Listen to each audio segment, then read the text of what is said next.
Just tell them to bring the entire brown bag.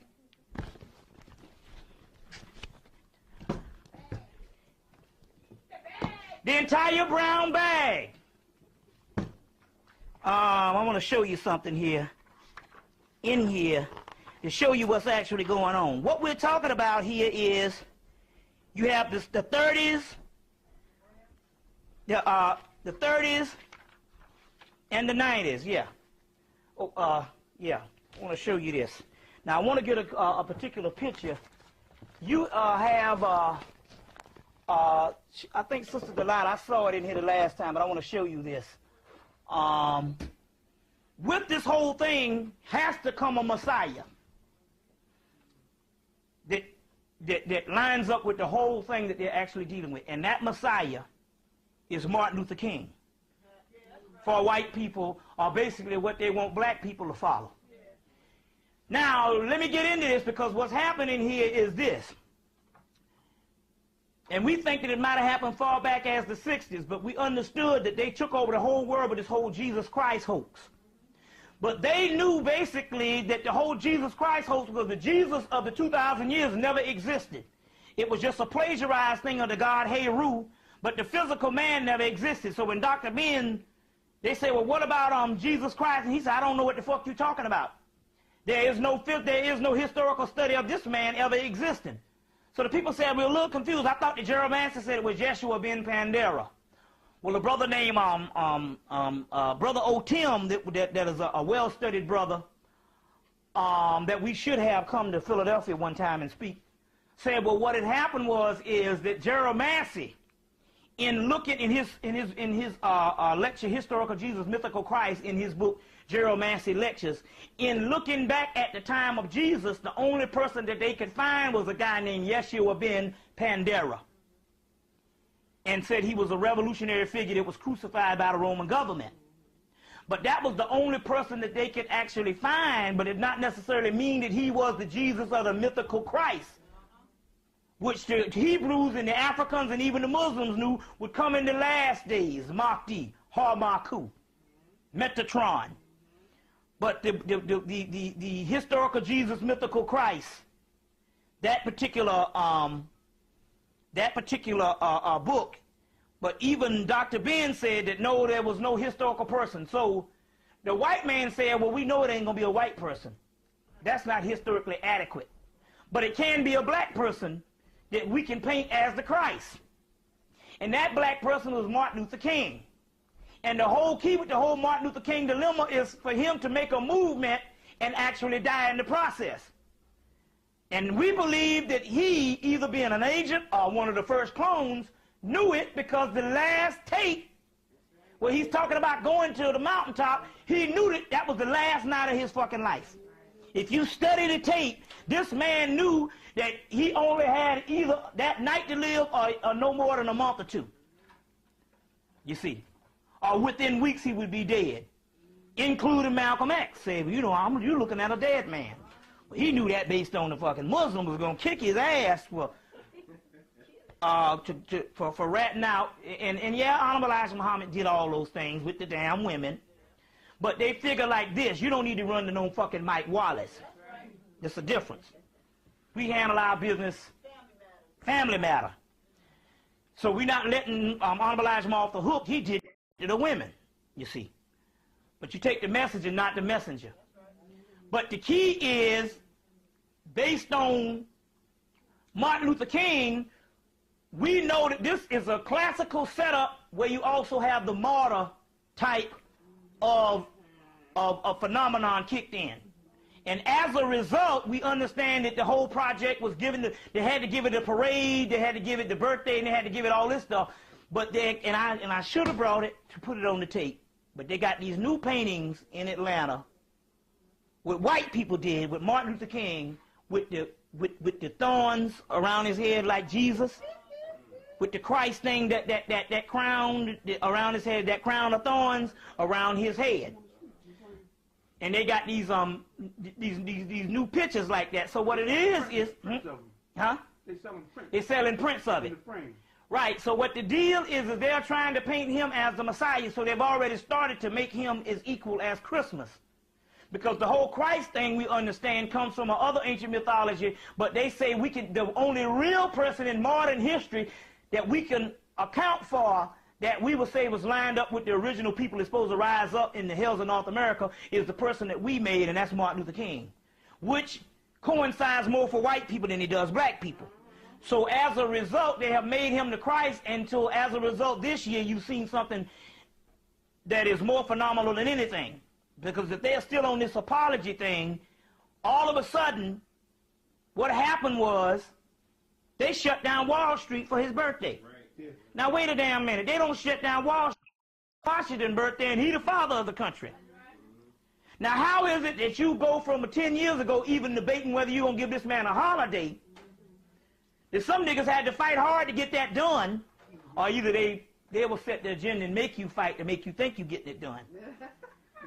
But how is it that you can go from 10 years whether the holiday is a debate, or 2 or 3 years ago where you got Denver and other places in Phoenix or whatever fighting not to have this man's shit birthday, and all of a sudden you're going to go to Wall Street, the financial district that is dealing with money, and you're going to have them shut down on Martin Luther King's birthday? And you think the motherfucking white man is that decent to do that? And they say, oh, and the only thing he does is the government tells him what to do, and he goes out and set the agenda and make black people think that it is a black agenda, and the government caved into the black agenda.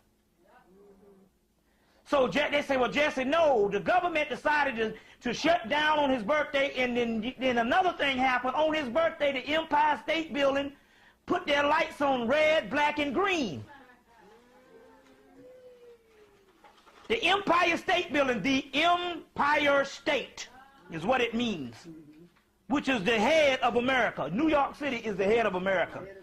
The old empire was Philadelphia. It's New York, the empire. What's the name? Is just a paperwork place, Washington, D.C. The empire is what? The financial district. Right? Now, you mean to tell me the financial district would shut down and the empire, and their flag would be red, black, and green? Then you'll understand that they are actually Messiah. And then they would take his son and put him the head of SCLC, this whole Christian thing, and this whole Christian thing, and talking about these people are following in the footsteps of the damn dream.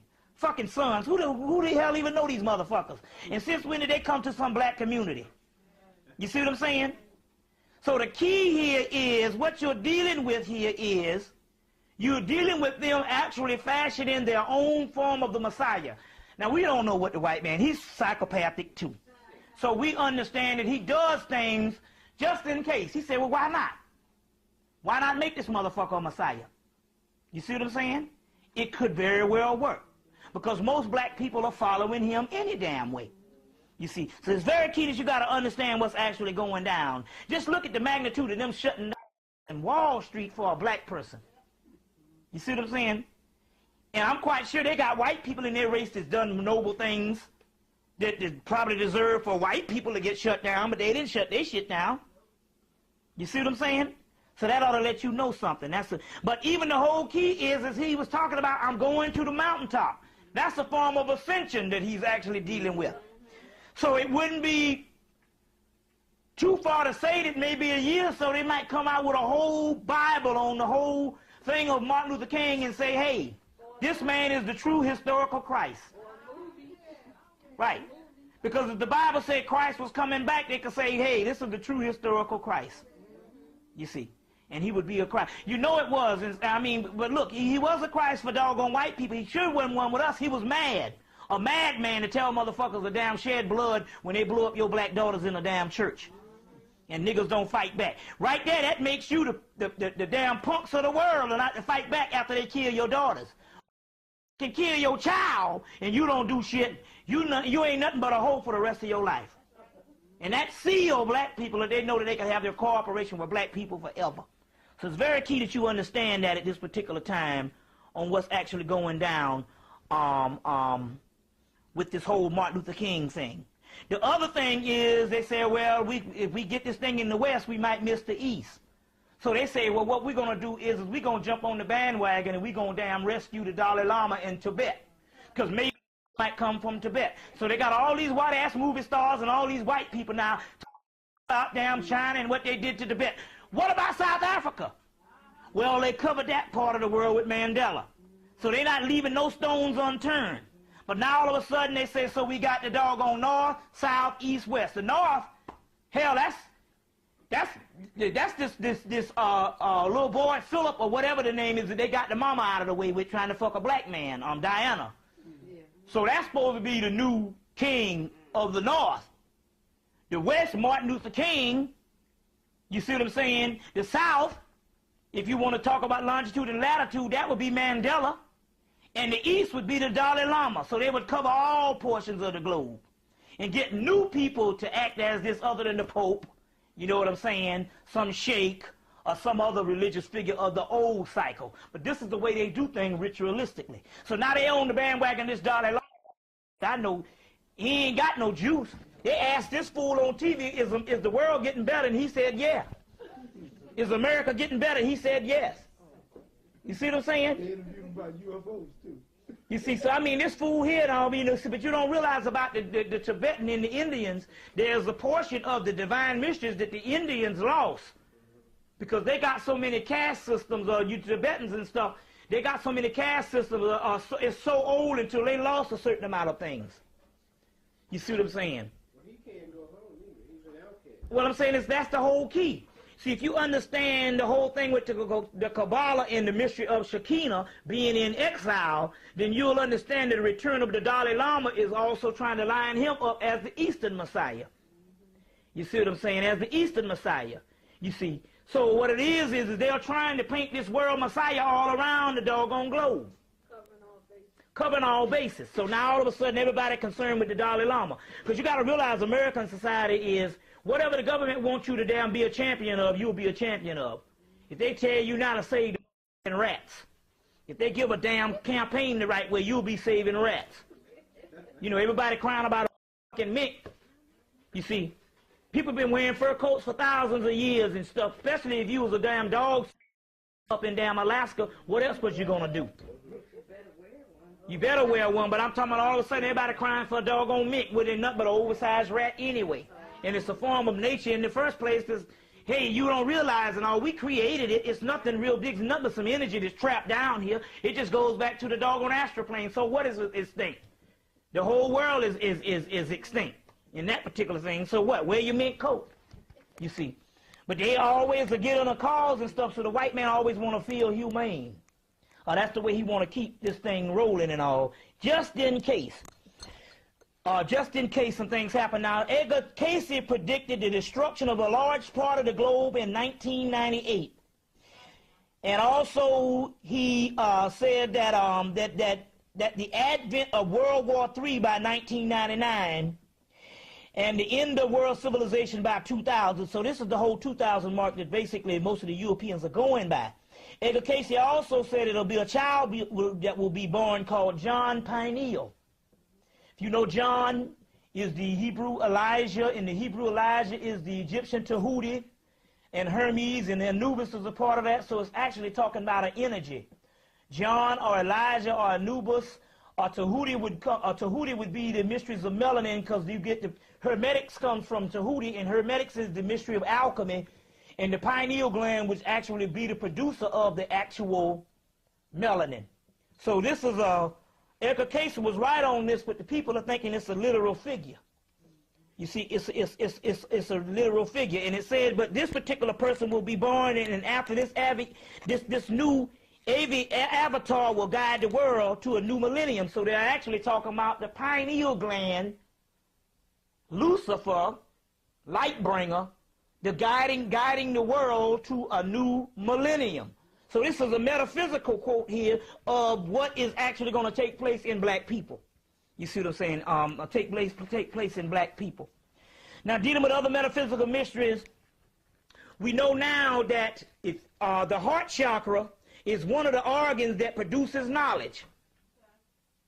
So we understand this particular part about the heart chakra. If your heart is not in it, you can't receive a certain amount of knowledge. I talked about this before, about the knowledge being stuck, or the consciousness being stuck in the root chakra.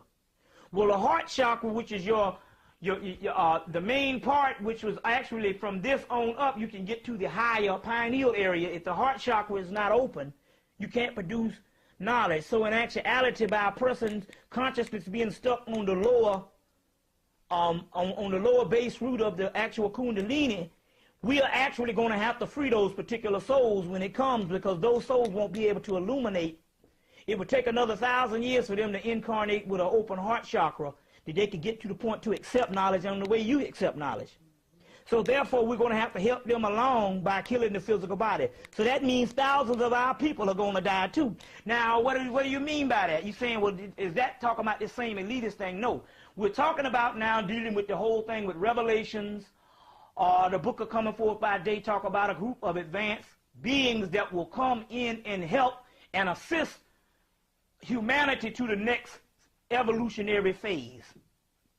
Just so happen we know that those advanced beings are the ones that's been carrying on and suffering through the last 10, 12, 20, 30 years in some form of consciousness, even the time when the movements were not in the consciousness where the masses of the people would follow. We're talking about a group of people that is hanging on by the last thread. You see what I'm saying? By the last thread. So we're talking about the brothers and sisters from all walks of organizations, being metaphysical, even being some part of political organizations, like, you know, even your Nation of Islam and all that. I talked about that particular thing last night. We're talking about those particular people having some form of knowledge that will be able to assist. But it's going to be damn near what a revelation say, this particular army coming, it will be a fearful army. That's actually us. So don't worry about the people, because the people will be free. We just got to free some of them, because in actuality, none of us will have a physical body when we get through with this particular part. And we're talking about the whole chakra line up here. The whole chakra line up between the root chakra and the high chakra, that whole particular lineup we're talking about in actuality is the kundalini, or what is called the backbone of Osiris, which is also called the Djet pillar. And the Djet pillar later on is called the Jedi warrior. So in the Jedi warrior in Star Wars, which means the one who has the completion of the Djet pillar, which is the backbone of Osiris, which is the melanated ones. You see, which is the actual melanated ones. Like I mentioned too in the book, the annotated scriptures of Star Wars, as well as the complete guide to Star Wars universe. In that particular part, they got a whole section where they talk about the Jedi Bindu. And we've said plenty of time before that the India, the black dot, is called the Bindu seed, or we call it Jedi Bindu, which in actuality is talking about the black dot. And that's what the whole thing was actually about. I also mentioned not too long ago that we need to make clear about a few people that came, and I had to explain this because a few people came up to me in lectures that went through the Afrocentric movement based on Maulana Karenga and all the rest of the so-called scholars. And they said, well, you said about this whole moralistic thing, well, and you saying that in actuality that we don't deal with moralism. Well, what about the 47 negative confessions? Isn't that a moralistic recital of what we didn't do?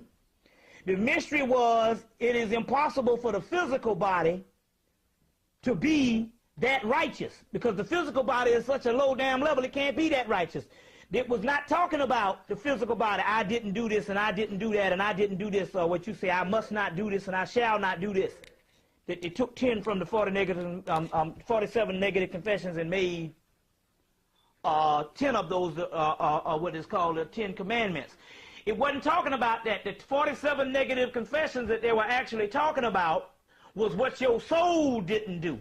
Because your soul is independent from you. It is lying dormant, so it did not do this. It did not do that. It did not do that. So the book is actually a book that is copying the actual soul and what the soul is going through other than what the human is going through. So it has nothing to do with moralism. You see what I'm saying? The book of law, the Hadith point say, don't worship me, I am the worshiper. Which means it goes through the process and it's the one that's doing the main suffering.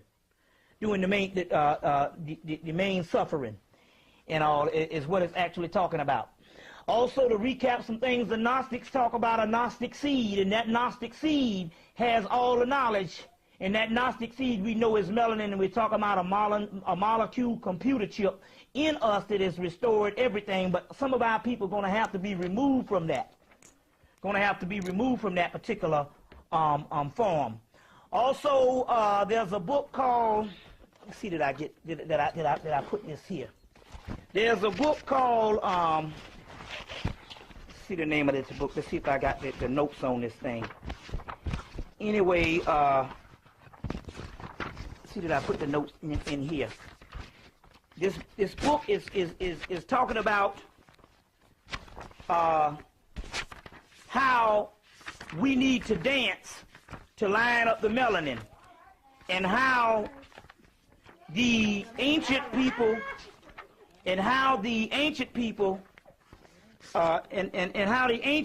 used to line up the actual melanin and go into dream time by sacred dance. So we understand now that there's a foot to get people out of dancing, so therefore the rap music, you can't really dance to it. So in the process of uplifting the rap music, they have destroyed all types of music you can actually boogie to. You could actually boogie to, and we used to go into dream time based on the actual dancing and all, because our soul never stops moving and the melanin never stops moving.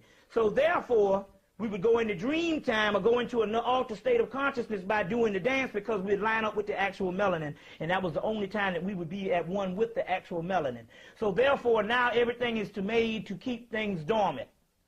So therefore, we had to stop dancing. So therefore, if we had the whole black race boogieing down on Friday nights like the disco era, and like we used to party for years and years before this shit was even called a fucking disco, if this was still going on and all, we'd get a lot more white people being sick. And that's why there's been a program to shut down most black clubs that don't stay open no more than a year or so. And now I don't even think the nightclub is really a big thing in America, period, now. A big thing in America, period. Another thing, these are some things that I wanted to get on this particular tape. The name of that particular book is called The Journey of the Hero, is the name of that particular book. It talks about the dancing in the dream time. It's called The Journey of the Hero. It's an Australian company, and I'm not sure. They might have closed down, but a lot of those books you can find at the Strand in New York. The next time you're in New York, they have a lot of out-of-print books and stuff, and a lot of books that's like close-out books, and you go to the Strand downtown New York, and you can find a lot of that, which they have now expanded their entire metaphysical section. So you'll find a lot of good books down at the Strand. For those people, you know, that's a great big used bookstore that's been there for years and years, ever since the damn 20s, I believe, or even earlier than that. But I also mentioned the last time I was here, which I had the actual breakthrough, we understand there's a book called the Vodun Gnostic Workbook. It's a book that's out of print. The Magical Child in New York used to print this book. So, for what I heard, the brother Bill Lilly told me that the Magical Child is still open. Although they're not operating on a big level, they're still open. So, therefore, if they still have some of these copies of this book, you might can go to New York next time you let drop through and see can you get that particular book, the Vodun Gnostic Workbook by Michael Bell II. Michael Bell II is his name. Anyway, in that particular book, it said that Adalabroth, or what we call this particular subordinate deity that's ruling over the earth, is actually dying. But this book was printed in 1988.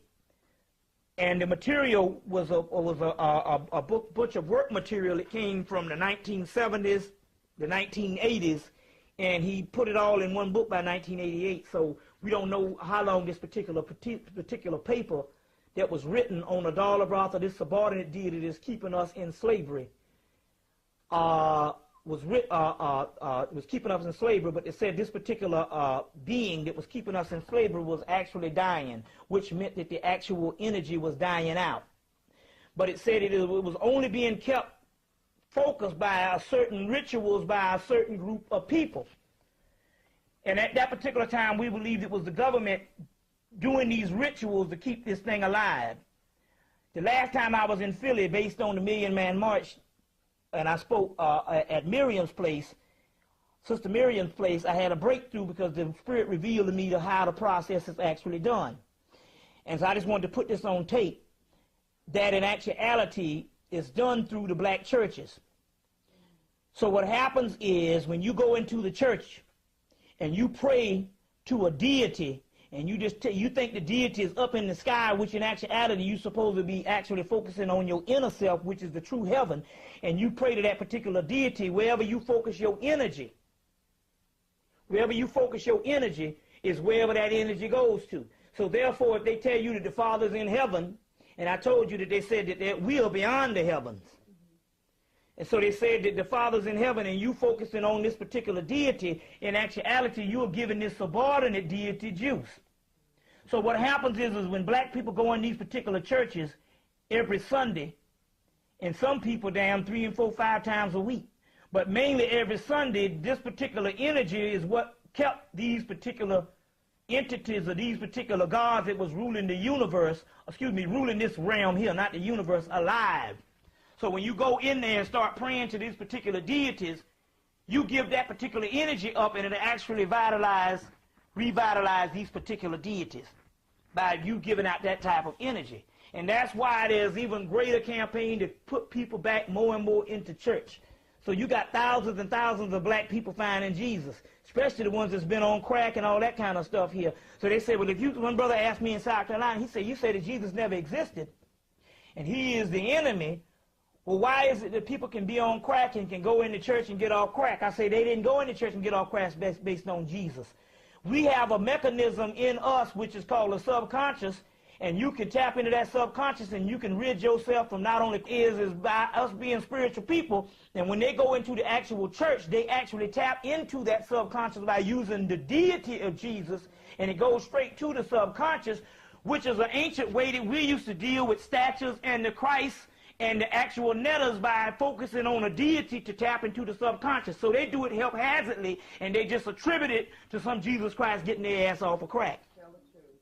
You see, from some Jesus Christ getting them off a crack. So therefore, these churches are actually vampire centers to revitalize this particular energy. But I think at this particular time, based on the way we see the weather is actually going to, that is not even working at this particular time. We think that the energy where they can access that melanated energy that we used to give them, they have slipped under that particular realm, so therefore they have become more and more asleep. Now, I think there's a book that talks about it, which is a Cthulhu book, which you know was written by H.P. Lovecraft, which was the writer that wrote a lot of the Cthulhu mythos in the 1920s and the 1930s. Well, there's a book that actually talks about how the great old ones used to rule, which is us. They used to rule where man lives now. It says that the great old ones used to rule where man lives now. But it also says, but it also goes in to say that the actual God, and I mentioned this last night, but the cycles, they say the stars had to be right before the great Cthulhu or we rise up again. Well, when the stars became right, that meant that in actuality, that was a cycle or a conjunction, a period of time when the actual deities that was ruling, their energy would burn out and they would actually go to sleep. And that would actually, by them becoming weak, that energy becoming weak, it would no longer be able to sustain the physical realm that would actually keep us down. This is also a reason why black people are going crazy now. This is a reason why black people are the worst people you meet now. You see what I'm saying? And this is true. Let's be frank about this shit. And the crack ain't made you madder than a nigga the last couple of months. That is because black people no longer have control over their body and their actions because the energy in us is higher than the physical body. Than the actual physical body. And as I said in previous lectures, that energy is actually now rejecting the physical body. So the main thing in lining up this particular energy is not to focus on things so much as physical, but on the other hand is to become more and more like children. Become more and more innocent and become unorthodox in your particular living. Whereas the unorthodox in your particular living to the point whereas you just basically look like a damn lazy bum or whatever, but in actuality you don't necessarily have to be lazy, but just live like you do in high school and always live one day at a time. And get out of the structured life, which actually is the thing that shuts down the actual melanin in the first place. and try to identify with the 12 man or somebody like that is on such a primitive level that you think, which is actually primal level, that he doesn't have the newer structures that confine him. So this is how you line up this particular energy, at this particular time. As we also said, recapping, that anytime you take time, and this is going and piggybacking on what I just said, anytime you set a particular goal in front of you, you are a particular goal a couple of months or a couple of years down the line, you have now eliminated that space of time in which you pointed out, or you aim for that goal. The time that you would spend getting to that particular goal, you have now eliminated that particular time. In actuality, what you have actually done is you have made an extension and made time go on, because we the one that keep the actual time going on by all our goals and stuff in the future. If you gods or higher beings, whatever you want is whatever you get. So therefore, we should not live but one day at a time on any level. And don't use your children as an excuse, because that's the main thing which actually destroys us, because especially most people, male and female, if the male is in the home, but female if it's not,